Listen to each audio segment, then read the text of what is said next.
Olá, sejam todos bem-vindos à Semana da Ressonância Magnética. Nessa semana, iremos falar sobre alguns assuntos relacionados a esta área tão fascinante. Mas antes de começar a nossa aula, eu gostaria de me apresentar para você que ainda não me conhece. Prazer, meu nome é Rodrigo Lima, sou tecnólogo em radiologia. Eu dou aula já há mais de 10 anos, tanto no SENAC quanto na Unip. E atualmente meu contato com a ressonância magnética é desenvolvendo um projeto de pesquisa com equipamento de 7 Tesla lá na Faculdade de Medicina. Por que aprender ressonância magnética? Eu listei 10 tópicos para vocês.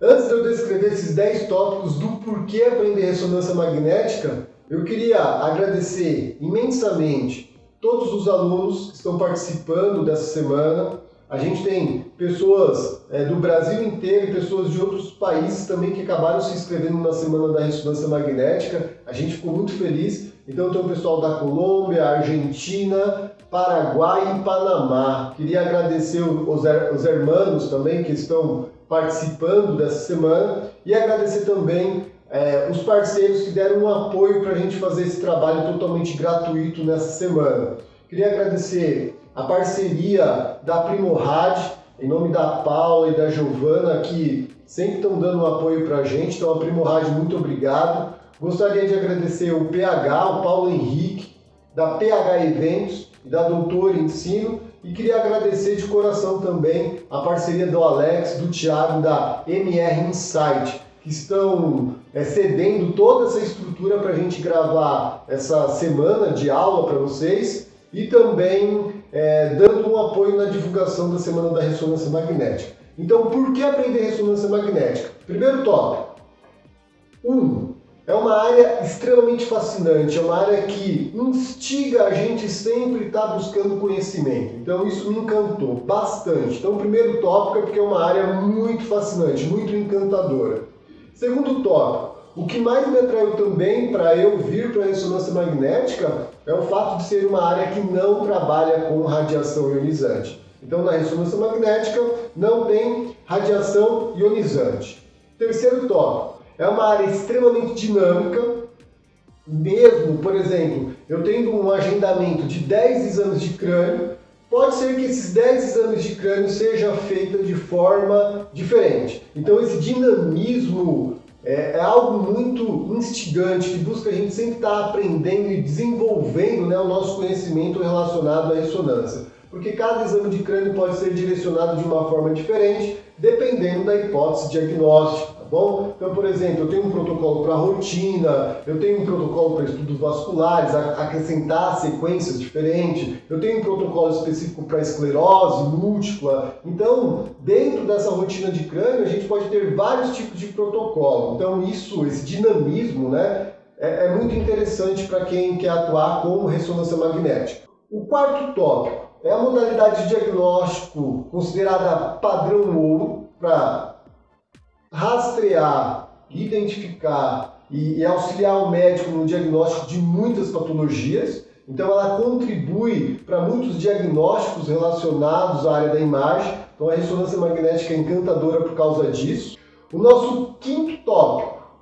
A gente sempre vai estar trabalhando com uma equipe multidisciplinar, multiprofissionais. Então eu estou trabalhando com o pessoal da enfermagem, estou trabalhando direto com o pessoal da equipe médica. Então isso, querendo ou não, amplia muito o nosso conhecimento dentro da área da saúde, o fato de você estar inserido em um ambiente com profissionais multidisciplinares. Sétimo tópico. É uma área que está em constante evolução tecnológica. Então começou lá com os equipamentos de baixo campo, hoje a gente tem os equipamentos de alto campo, 3 Tesla. Fora do Brasil, o equipamento de 7 Tesla já vem sendo utilizado com aplicação clínica, então é uma área que está em constante evolução. Isso é muito interessante também.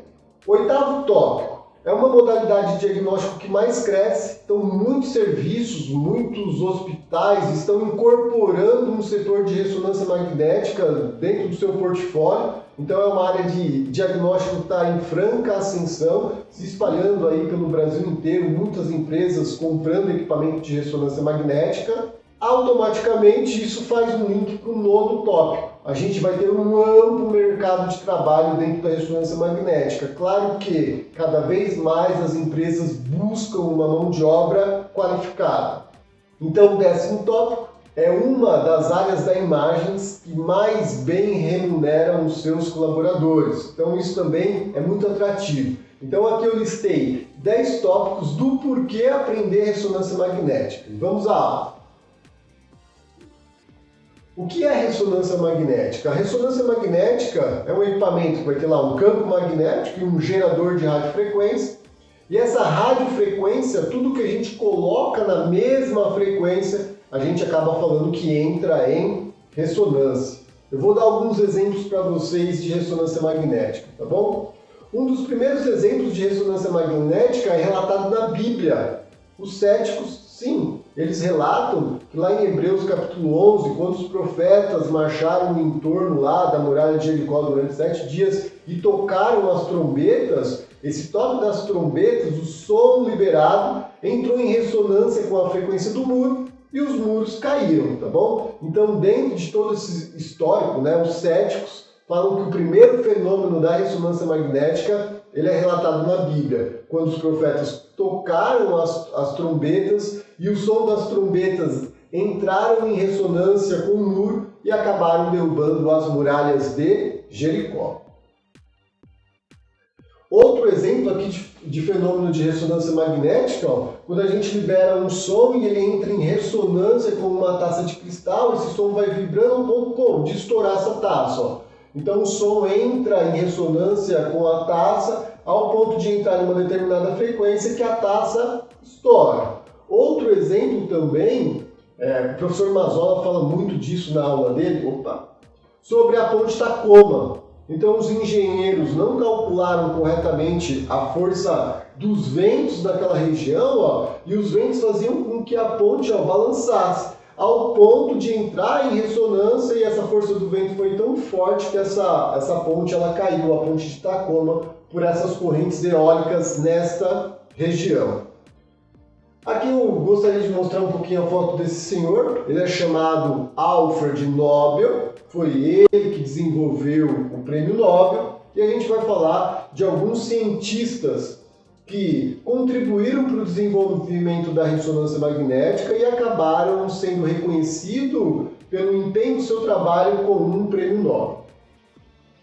A gente tem o Otto Stern, lá em 1943, era um físico alemão e ele foi nomeado ao prêmio Nobel, pasmem, 82 vezes até receber o seu primeiro prêmio Nobel. Então ele foi nomeado 82 vezes. Isso aqui já vale muito mais do que qualquer tipo de incentivo para a gente continuar na nossa caminhada. Aí às vezes algumas pessoas, a coisa dá ruim na primeira vez, acha que é difícil, acha que não é para ela, acha que não vai dar mais certo. Eu acho que a persistência é o caminho para o sucesso. Imagine só, se ele tivesse desistido no meio dessa caminhada, ele não tinha recebido o seu prêmio Nobel lá em 1943. Então ele contribuiu por todo o desenvolvimento do método de radiação molecular e ele desenvolveu também, dentro da nossa área, um trabalho fundamental sobre as primeiras medidas do momento magnético do próton.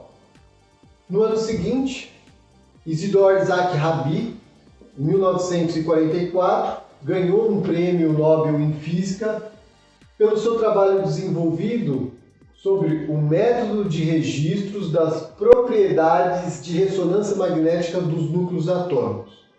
E ele também acabou desenvolvendo uma cavidade de magnetron que é utilizado em radares e em fornos micro-ondas, tá bom? Então, em 1944, Isidor Rabi ele ganhou um prêmio Nobel em Física pelo trabalho desenvolvido quantificando propriedades magnéticas de núcleo atômico.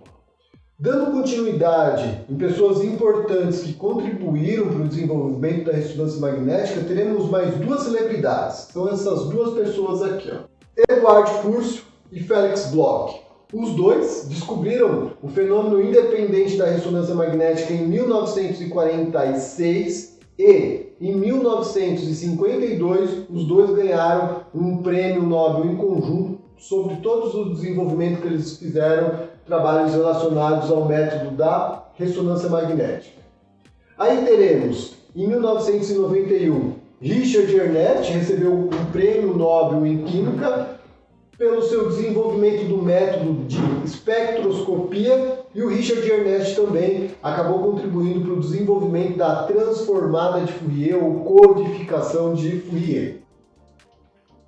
Aí teremos agora em 2003 Paul Lattenbury e Peter Mansfield. Os dois em conjunto também ganharam um prêmio Nobel em ressonância magnética, e nesse prêmio Nobel de ressonância magnética de 2003, Raymond Damadian também acabou reivindicando parte desse prêmio, mas o prêmio Nobel de 2003 foi concedido a Paul Lattenbury e Peter Mansfield. Aqui tem uma foto emblemática, ó. A gente tem o senhor Martin, o professor Donald, Peter Mansfield no seu aniversário de 80 anos de idade, e ao lado dele tem o senhor Peter Morris, que hoje coordena lá a faculdade de Nottingham, na Inglaterra, e eu tive a felicidade de conhecer o Peter Morris pessoalmente quando ele veio aqui no Brasil conhecer o trabalho que está sendo desenvolvido na faculdade de medicina com o equipamento de 7 Tesla.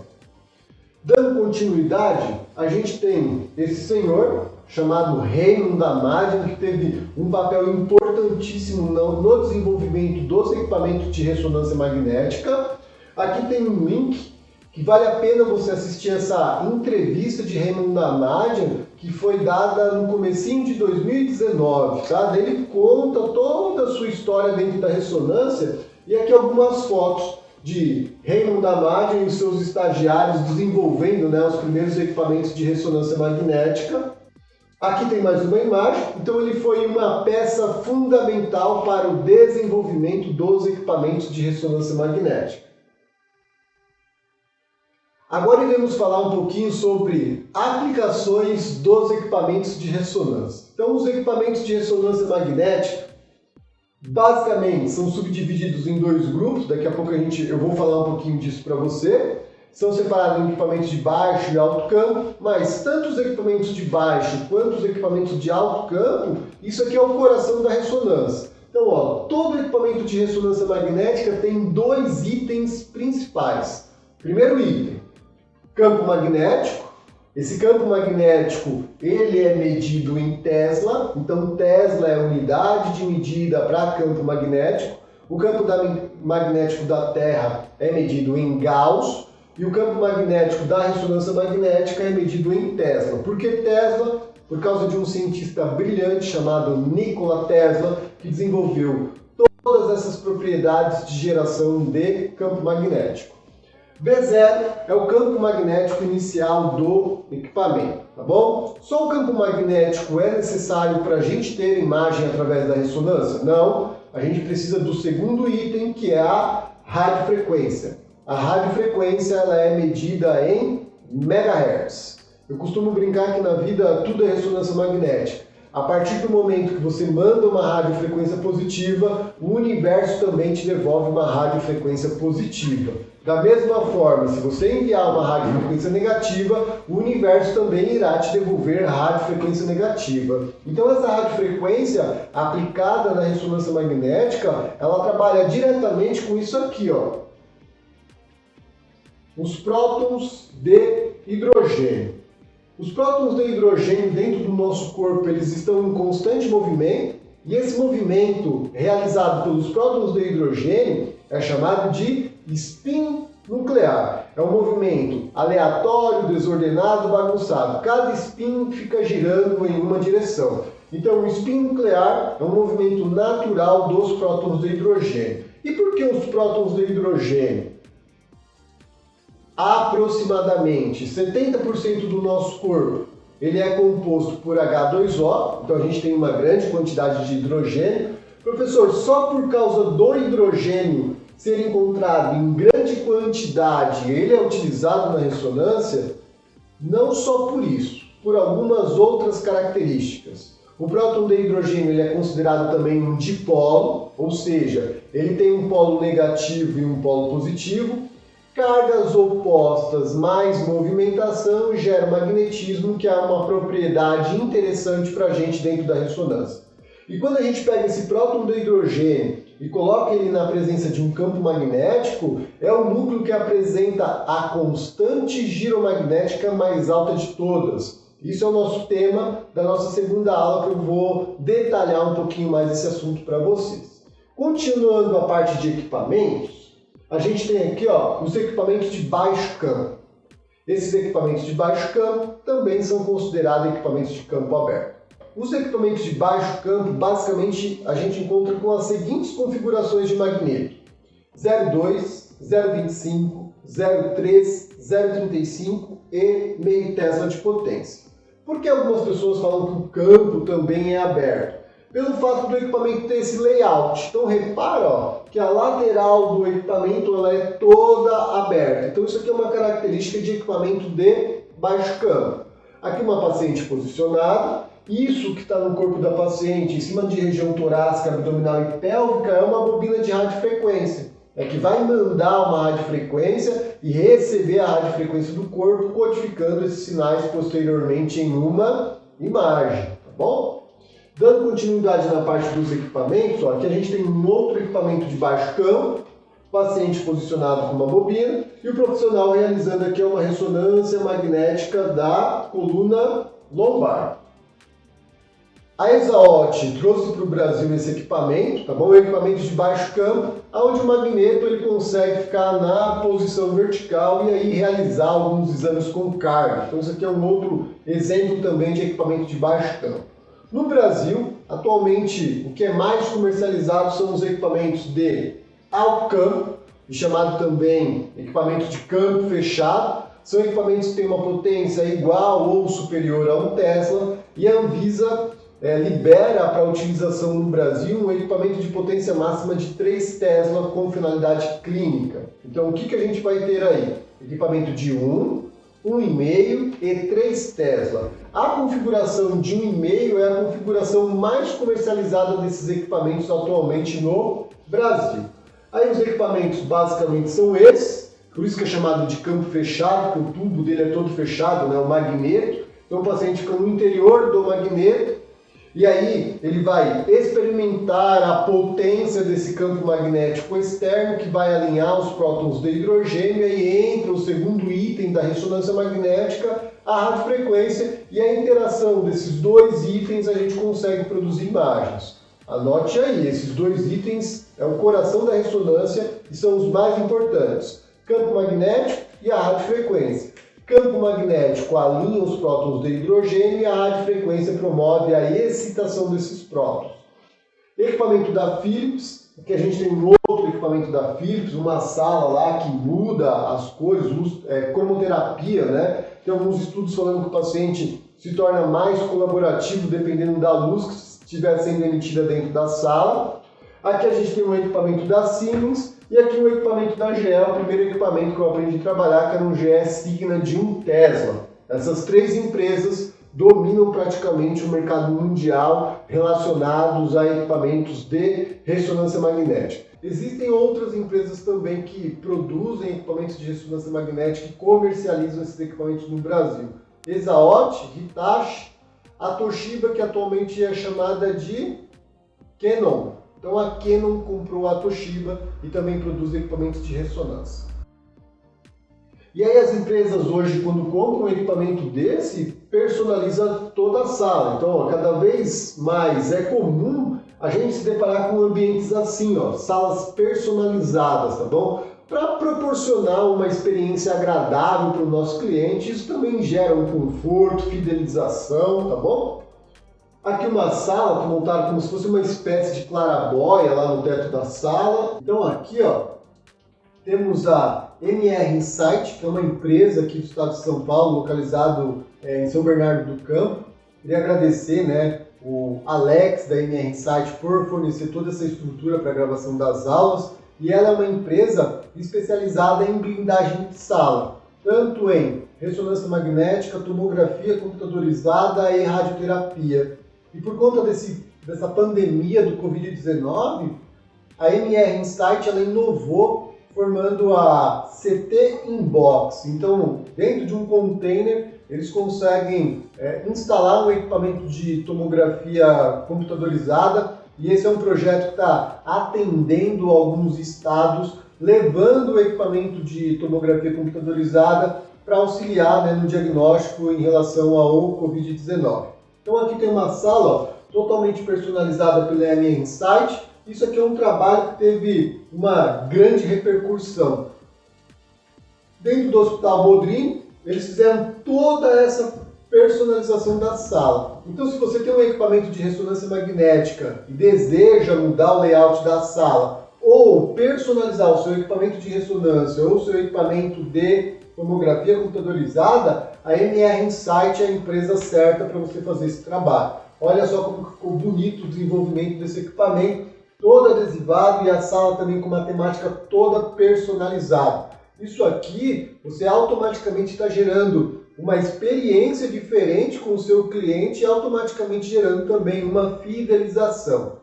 Aqui temos os equipamentos de ressonância magnética de extremidade. Não temos muitos equipamentos desses no Brasil, mas alguns locais compraram esses tipos de equipamento, tá bom? Por que não teve muito equipamento desse no Brasil, não teve muita aceitação? O custo de aquisição de um equipamento desse, basicamente, é o custo de um equipamento de alto campo convencional. Então, ao invés de a gente ficar limitado à realização de exames só de extremidade, só articulação, a pessoa investe o dinheiro no equipamento de alto campo convencional e consegue fazer todos os tipos de exame. Então aqui, ó, para extremidades, para quem tem um fluxo, né, ortopédico muito grande, é uma excelente alternativa. Aí, esse equipamento de baixo campo precisa de uma metragem total de 18 metros quadrados para a instalação do equipamento e sala de comando.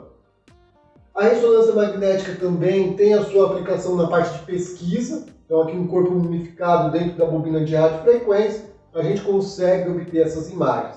Então é uma área em franca expansão também dentro da pesquisa. Aqui todo mundo fala, ai que lindinho, né? Ah, os cachorrinhos, mas isso aqui hoje em dia não é mais um cachorro. Isso mesmo, isso aqui é o filho ou a filha de alguém. E as empresas estão aproveitando, né, esse boom que teve no mercado e explorando isso também comercialmente. Então a radiologia veterinária é um nicho que está em franca expansão também e é uma área que vale a pena ser olhada com bons olhos, tá bom? Então aqui a gente tem vários cachorrinhos, né, de uma aplicação veterinária. Hoje o cachorro faz parte das famílias, né, integrado como um ente da família. Tem gente que dorme com o cachorro, vai viajar com o cachorro, então as empresas estão explorando isso comercialmente também. Tem alguns serviços que até tem a questão do convênio para o seu pet. Isso mesmo, seu cachorro, seu gatinho pode ter um convênio médico e ser atendido também com equipamentos de última geração. Aqui a gente tem uma outra demonstração da ressonância magnética em aplicação veterinária, né? Um urso sedado, olha o tanto de profissionais envolvidos para a realização da ressonância magnética desse bicho. A parte de peixes também a gente consegue realizar exames de ressonância. Então aqui tem um tubarão, né, que está aqui na caixa com a água, sendo levemente sedado para ser introduzido aqui num equipamento da GE para produzir a ressonância magnética. E a Provet é uma empresa aqui de São Paulo que foi uma das pioneiras a adquirir um equipamento de ressonância magnética com aplicação veterinária. Então eles têm um equipamento lá de baixo campo, aqui um cavalo sedado fazendo uma ressonância magnética lá da pata dianteira. E aí a gente entra na questão dos equipamentos de ressonância de 7 Tesla, que hoje muitas pessoas falam em relação ao 7 Tesla, né? Quem começou com o 7 Tesla foi a Siemens, chamado de Magneto Terra. Hoje tem aproximadamente 70 equipamentos de ressonância magnética em funcionamento espalhados pelo mundo inteiro, tá bom? A ressonância magnética de 7 Tesla, então comerciada pela Siemens, é chamada de Magneto Terra. Aqui um dado interessante, essa clínica chama Clínica Mayo, fica lá nos Estados Unidos, e ela faz um pouquinho da parte também da história da radiologia, porque foi a primeira clínica que Godofrey Husfeld instalou um tomógrafo. Então o primeiro tomógrafo instalado pelo Godofrey Husfeld nos Estados Unidos foi nessa clínica chamada Mayo. E a Clínica Mayo é uma das primeiras clínicas também a adquirir o equipamento de ressonância magnética de 7 Tesla com finalidade clínica. Então a gente consegue fazer exames de todas as partes do corpo. A doutora Kimberly, que é a médica radiologista responsável pela Clínica Mayo, ela fala nessa entrevista dela da importância das imagens de 7 Tesla, principalmente para estudos do sistema nervoso central. A gente consegue ter uma alta diferenciação tecidual das estruturas anatômicas e isso aumenta o poder diagnóstico. A gente consegue antecipar um diagnóstico devido à alta resolução dessas imagens. Então aqui é o equipamento de 7 Tesla montado lá na Clínica Mayo nos Estados Unidos. Só a Siemens produz equipamentos de ressonância? Não. Hoje as outras duas grandes fabricantes também produzem equipamentos de ressonância magnética. Aqui a gente tem a Philips produzindo o Akiva de 7 Tesla e a GE também tem o seu equipamento de 7 Tesla. Aqui no Brasil existe um único equipamento de 7 Tesla dentro da Faculdade de Medicina que faz parte do projeto PISA, Plataforma de Imagem na Sala de Autópsia. Então é um equipamento, é o único na América Latina com essa potência de campo magnético e ele está sendo utilizado para o desenvolvimento de pesquisas, tá bom? Geralmente peças anatômicas. Esse equipamento, como eu havia dito, faz parte desse projeto, Plataforma de Imagem na Sala de Autópsia. Então esse equipamento de 7 Tesla dentro da Faculdade de Medicina, aqui em São Paulo, eu vou falar algumas características dele, tá bom? Ele tem 2,40 metros de largura, 3,17 de comprimento, tem uma potência de campo magnético de 7 Tesla, o ímã tem 2,70 metros de comprimento e ele pesa aproximadamente quase 39 toneladas, né? 38,6. Isso em 2014. A FAPESP, em parceria com a Faculdade de Medicina, desembolsaram 7,6 milhões de dólares para a aquisição desse equipamento. Eu acho que vai ser o único equipamento aqui na América Latina por um bom tempo, devido ao alto preço que está o dólar, né? Então meio que se torna inviável fazer a aquisição de um equipamento desse. O equipamento na Faculdade de Medicina é exatamente esse, isso é uma foto lá do equipamento da Siemens. Aqui embaixo tem um link e todas essas informações é de acesso público, publicado lá na revista FAPESP, tá bom? Isso foi publicado em 2015, então qualquer um consegue entrar por esse link e tem até algumas informações mais detalhadas sobre esse equipamento de 7 Tesla. E aí quando a gente fala de equipamento de 7 Tesla, a gente tem que mostrar as imagens. E aqui a gente tem, imagem no equipamento de 1,5, no equipamento de 3 e no equipamento de 7 Tesla. Esse quadradinho é a região de hipocampo, mostrando a resolução tecidual conforme esse campo magnético vai sendo aumentado. Então, no equipamento de 7 Tesla, eu consigo diferenciar com bastante clareza substância branca, substância cinzenta e evidenciando a região de hipocampo. E a região de hipocampo é uma região importante porque em caso de desenvolvimento de Alzheimer, é uma das regiões anatômicas mais afetadas. Aqui um corte axial, demonstrando para você uma imagem axial no equipamento de 3 Tesla e no equipamento de 7 Tesla. Olha como que fica facinho da gente identificar a questão dos núcleos da base. Cabeça de núcleo caudado, núcleo leitiforme como a região de putame, cápsula interna, parte posterior, região de tálamo. Então a gente consegue, pelo alto poder de diferenciação tecidual, identificar as estruturas anatômicas com muita clareza. E aí, para algumas pessoas acham que 7 Tesla é o limite. Na França, eles têm um equipamento de 11,7 Tesla. Aí aqui eu vou deixar 2 links para vocês pesquisarem, né, sobre esse equipamento, está instalado lá na França, de 11,7 Tesla. É um equipamento destinado também só para pesquisas, o magneto dele lembra uma turbina de avião, e aqui mostrando, né, o desenvolvimento desse magneto super potente. Aqui tem um link também, 2 links, um vídeo no YouTube e o link de onde eu tirei essas imagens. Aí vale a pena você entrar e ler um pouquinho também sobre esse equipamento de 11,7 Tesla e eu vou mostrar uma imagem para vocês também. Então aqui a gente tem uma imagem no 3, no 7 e no 11,7 Tesla. Olha a diferença de resolução tecidual. Então a gente tem imagens com uma alta resolução quando eu aumento esse campo magnético. E ainda falando um pouquinho sobre equipamentos, queria falar para você agora um pouquinho de equipamentos híbridos. O que é um equipamento híbrido? Quando eu tenho duas modalidades de diagnóstico ou tratamento e diagnóstico acopladas no mesmo equipamento. E o que a gente mais escuta falar é sobre os equipamentos de PET-RM. A PET-RM, ela surgiu em 1999 e em 2009 eu acho que chegou o primeiro equipamento no Brasil. A gente só tem dois no Brasil e os dois são da GE. Um está no HC e outro está instalado no Albert Einstein. E aqui a gente está unindo a medicina nuclear com a ressonância magnética. Por isso que é chamado de equipamento híbrido. E aí as imagens são essas. Aqui a gente tem uma imagem da medicina nuclear. A medicina nuclear a gente vai avaliar o metabolismo. Temos uma imagem da ressonância magnética. O software ele faz a fusão, a sobreposição dessas duas imagens. E aí a gente tem essa terceira imagem com informações anatômicas e informações metabólicas em um único exame. Então essa é a função dos equipamentos de PET-RM, equipamentos híbridos. Com ressonância magnética só existe esse equipamento híbrido? Não.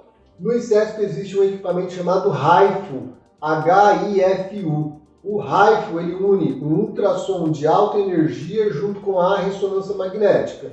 E fora do Brasil, a gente tem também os equipamentos de radioterapia acoplado com o equipamento de ressonância magnética, uma parceria da Varian com a Philips, desenvolveram esses equipamentos híbridos também. Essa é a parte de equipamentos de ressonância magnética e as suas aplicações. E agora, fique bem atento, preste atenção que a gente vai entrar numa parte muito importante da nossa primeira aula, que é a aula de segurança em ressonância magnética. E quando a gente fala de segurança em ressonância magnética, a maioria das pessoas acham que se um paciente tem um metal implantado, ele não pode entrar dentro da sala da ressonância porque acontece isso.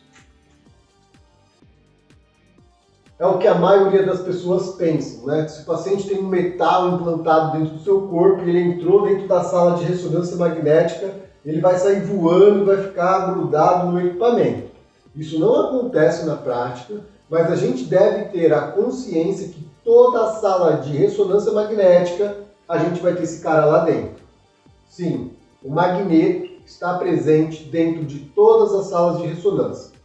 E o magneto, como a gente já sabe, ele tem um poder sobre os metais, ele controla os metais. Então, não importa se é um magneto antigo ou um magneto mais novo, ele vai atrair o metal. Então, todo objeto metálico que ficar exposto dentro da sala de ressonância, ele pode ser atraído pelo equipamento e se o paciente estiver posicionado, pode provocar um acidente. Então é sobre alguns itens relacionados à segurança que a gente vai abordar agora. Então, quanto mais forte o campo magnético, maior o poder de atração desses metais. Então, quando a gente aumenta o campo, a gente deve redobrar todas as questões relacionadas à segurança. Então, agora falando um pouquinho sério, isso aqui acontece. Então, esse exemplo à sua esquerda está jogando um grampeador dentro do magneto, mostrando a interação. E ali a melancia simbolizando como se fosse o crânio do paciente, o senhorzinho soltando lá o martelo, e o martelo entrando na melancia. Então, essas questões podem ocorrer dentro do ambiente da ressonância e a gente tem que seguir alguns quesitos para que a ressonância magnética não se torne esse monstro que a maioria das pessoas pensam, tá? Então, com um bom treinamento, uma equipe bem treinada, orientada e em posse das informações corretas, a gente pode evitar qualquer tipo de acidente que possa ocorrer dentro da sala de ressonância. Então, alguns aspectos relacionados à segurança magnética que a gente tem que levar em consideração. Todas as pessoas envolvidas na realização indireta ou diretamente do exame de ressonância devem apresentar um conhecimento mínimo sobre esse método a fim de evitar possíveis acidentes. Então, desde a pessoa que faz um agendamento de um exame, está fazendo uma anamnese ou realizando o exame, todas essas escalas, essas etapas, todos os profissionais envolvidos devem apresentar esse conhecimento relacionado à segurança da ressonância magnética. Então, basicamente, o que a gente tem de contraindicação? Portadores de marca-passos cardíacos não podem entrar dentro da sala de ressonância. Pessoas, pacientes, que têm implantes eletrônicos, um exemplo disso é o implante coclear. Portadores de grampos ou aneurisma, os clipes metálicos, os clipes de aneurisma cerebral também não podem entrar. Pessoas com cirurgia pregressa do ouvido interno também não podem entrar dentro da sala, justamente são aquelas pessoas que fizeram a questão do implante coclear. Fragmentos metálicos relacionados ao corpo, fragmentos metálicos no interior dos seus olhos. Essas são duas questões que eu tirei de anamnese da clínica onde eu atuava, porque era uma região que atendia pacientes da região do ABC e a maioria dos pacientes trabalhavam nas montadoras automobilísticas e alguns deles trabalhavam com esmeril, lixando ferro. E às vezes pó de ferro impregnado na pele gerava artefato ou cavaquinho no olho. Geralmente o pessoal da enfermagem fazia limpeza e a gente realizava o exame sem problema nenhum. E gestante, geralmente no primeiro trimestre gestacional, pelo fato de ser a fase de embriogenese, a fase embrionária do feto, é contraindicado também a realização do exame de ressonância. Então esses aqui são apenas alguns tópicos de pacientes contraindicados à realização do exame de ressonância magnética. Lembrando que toda regra tem a sua exceção. Hoje existem alguns clipes de titânio que são passivos à realização do exame de ressonância magnética e uma empresa chamada Biotronic e outra chamada Magictronic que desenvolvem também marca-passos que são passivos à realização do exame de ressonância magnética. Não vou entrar nesse assunto, senão vai prolongar muito aqui, a aula vai ficar maçante. Então vamos continuar aqui numa aula didática. O que é proibido dentro da sala? Nenhum objeto ferromagnético que possa ser atraído pelo magneto deve entrar na sala de exame. Então, o que a gente orienta o paciente? A vir com uma roupa bem confortável e, na hora do exame, tirar todo o relógio, brinco, colar, corrente, adorno de metal para o cabelo, celular, cartão magnético ou qualquer outro objeto que possa sofrer atração magnética não pode entrar dentro da sala. O que é protocolo para a maioria dos serviços? A mulher de calcinha, o homem de cueca, a gente coloca um avental nesse paciente e ele entra dentro da sala e a gente está evitando qualquer probabilidade de risco. Por quê? Uma equipe despreparada, sem informação, pode acontecer isso aqui, provocar um acidente. Hoje, claro que isso aqui é uma ilustração, e para você entrar em uma sala de ressonância, a gente tem as infoimagens. Independente do idioma que você fale, você vai bater o olho nessa imagem e você vai saber do que se trata. Então, dentro dessa sala, a gente tem a presença de um campo magnético, a gente tem uma radiofrequência. Hoje, o vício por smartphone é tão alto que o nosso cliente chega no nosso setor e olha para esse símbolo, ele pergunta se tem internet sem fio dentro da sala. Não tem internet sem fio, o senhor não vai poder entrar com o celular. Então, isso aqui é um símbolo da radiofrequência. Marca-passo cardíaco, objetos metálicos, principalmente os pontiagudos, isso aqui é um risco, não pode entrar dentro da sala.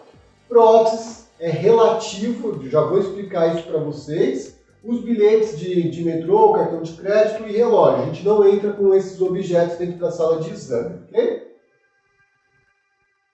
Aí aqui, a gente já tem alguns banners que são confeccionados já em português, que a maioria vem em inglês ou em espanhol. Hoje já tem muitas informações em português.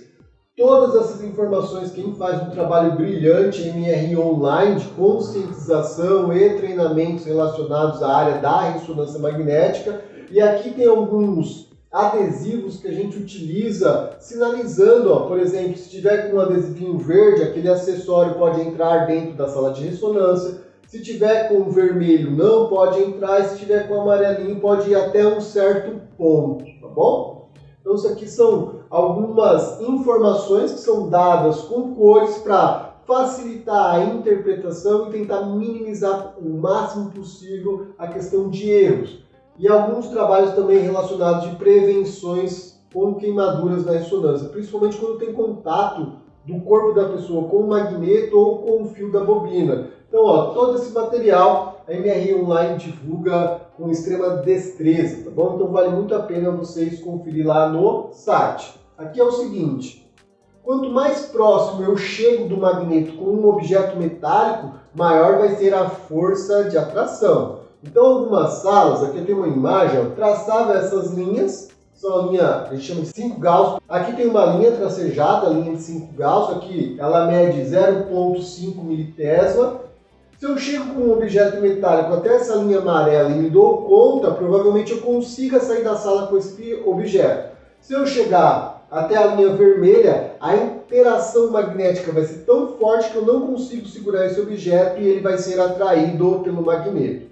Quanto maior o objeto, maior o poder de atração.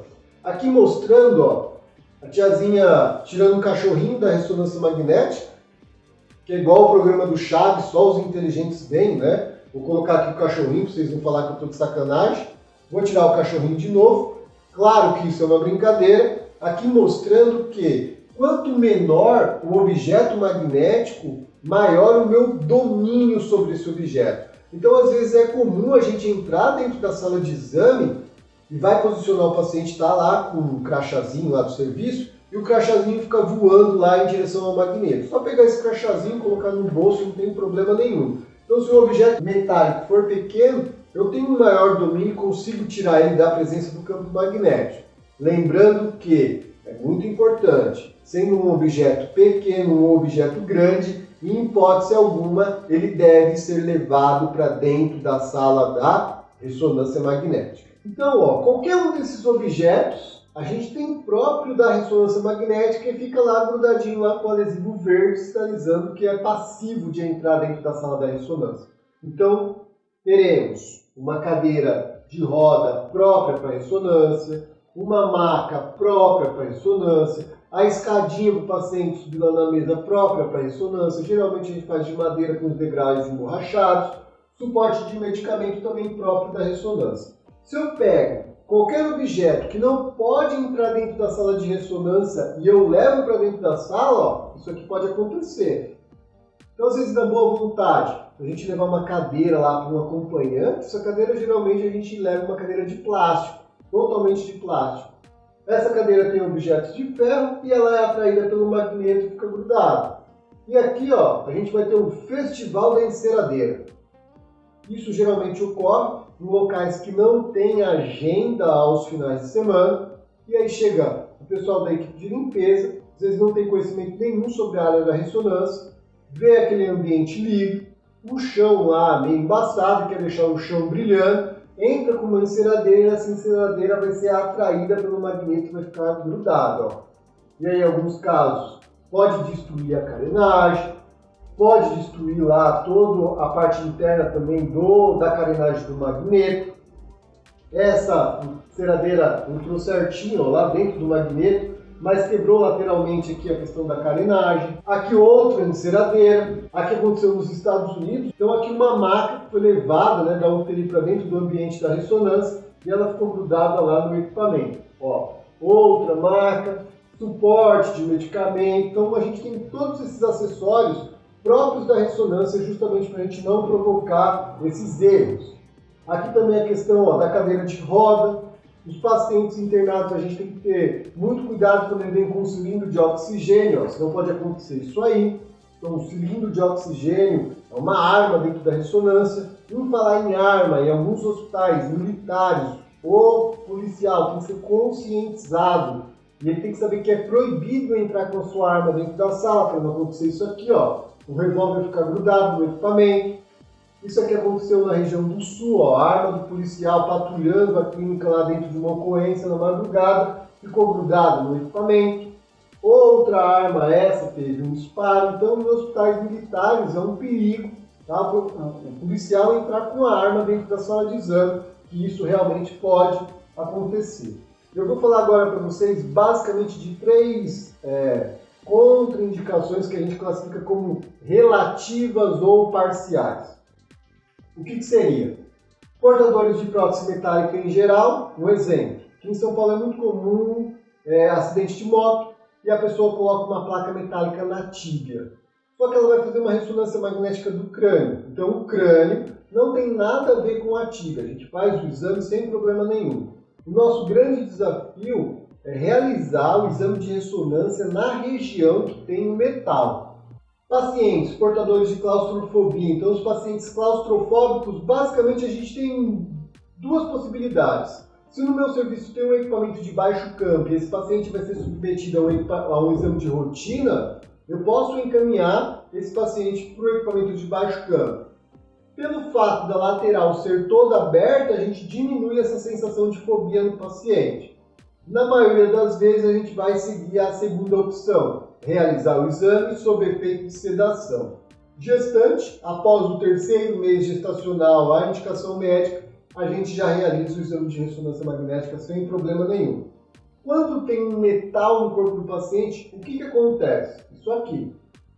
Então, toda a equipe que está agendando o exame, ela já está orientada no agendamento desse exame perguntar para o paciente: o senhor ou a senhora tem aparelho ortodôntico? Ah, eu tenho. Ok. Pode vir fazer o exame, porém, dependendo do material que é confeccionado no seu aparelho ortodôntico, pode gerar, um artefato na minha imagem e eu não consiga fazer. O senhor ou a senhora quer vir tentar? Na maioria das vezes o paciente vem e o artefato fica confinado só na boca. Não atrapalha a imagem do crânio. Mas dependendo da quantidade de metal que tem nesse aparelho, pode gerar um artefato e comprometer a aquisição das imagens, principalmente em região de lobo frontal. E algumas sequências elas são mais susceptíveis a artefatos. Isso aqui a gente chama tecnicamente de falha de homogeneidade de campo magnético. Então, em algumas sequências, esse artefato ele vai ser evidenciado. Aqui um caso interessante, um paciente que chegou lá para fazer um raio-x da região de bacia, de osso do quadril. Um ganchinho aqui importante, O André fez essa semana lá um exame na Santa Casa, o médico pediu um raio-x de bacia e ele complementou com o terço proximal do fêmur. E a dor relatada pelo paciente era decorrente a uma fratura do fêmur. Se tivesse feito só o raio-x da bacia, não ia visualizar a fratura. Então aqui um paciente com uma prótese de terço proximal do fêmur direito, e o mesmo foi submetido à ressonância magnética, corte coronal, corte sagital e corte axial. Gera um artefato, essa ausência de sinal, mas a gente consegue realizar o exame sem nenhum tipo de comprometimento. Aí, outro tema bem recorrente, questão do piercing e questão de tatuagem. Principalmente quando a tatuagem é muito grande, pode gerar o risco de queimadura, tatuagens grandes, principalmente com tinta preta, em contato com a questão da radiofrequência constante, gera um aquecimento tecidual e esse aquecimento pode gerar uma queimadura. Geralmente, para evitar queimadura, a gente orienta o paciente a não cruzar as mãos, nem os pés, nem ficar com os membros muito encostados no corpo e também evitar que encoste o corpo do paciente no magneto. Isso a gente fala que fecha um curto, e com a excitação da radiofrequência a gente pode esquentar demasiadamente o tecido e gerar uma queimadura. Então, quando a gente posiciona o paciente, ele é orientado a ficar dessa forma. Se o paciente for mais fortinho, você perceber que o corpo dele vai ficar encostado no magneto, o ideal é colocar uma proteção. Tanto para o corpo dele não ficar em contato com o magneto, e é muito importante também, para os equipamentos mais antigos que tem o fio da bobina muito comprido, para que esse fio não fique em contato direto com o corpo, porque a passagem da corrente elétrica gera um aquecimento e pode gerar uma queimadura por radiofrequência. E aqui um slide que eu gosto muito, A educação é a arma mais poderosa que você pode usar para mudar o mundo. Eu acho que o conhecimento ele é libertador. Espero que você tenha gostado da nossa primeira aula. Na nossa segunda aula, o que iremos visualizar? Vamos falar um pouquinho de princípios físicos. Aí vamos falar, claro, do próton, do hidrogênio. Vamos falar de alguns parâmetros básicos, como tempo de repetição, tempo de eco, sequências de pulso e como a gente diferencia uma sequência T1, uma sequência T2 de uma sequência DP. Aqui está as referências bibliográficas da nossa aula. Não podia ser diferente. Queria agradecer a sua participação na Semana da Ressonância Magnética e esse agradecimento ele é de coração. Vou deixar uma fotinho aqui desse gênio, finalzinho da vida aqui de Nikola Tesla. Aqui tem o Instagram do Universo da Radiologia. Qualquer dúvida pode mandar um direct no nosso Instagram que a gente vai ter o maior prazer de responder. Se você gostou dessa aula ou se você também não gostou dessa aula, tem alguma crítica, alguma sugestão ou algum elogio, não esqueça de deixar um comentário aqui embaixo do vídeo. Isso é muito importante para a gente melhorar o nosso trabalho. Então eu te vejo na nossa próxima aula. Um grande abraço e sucesso!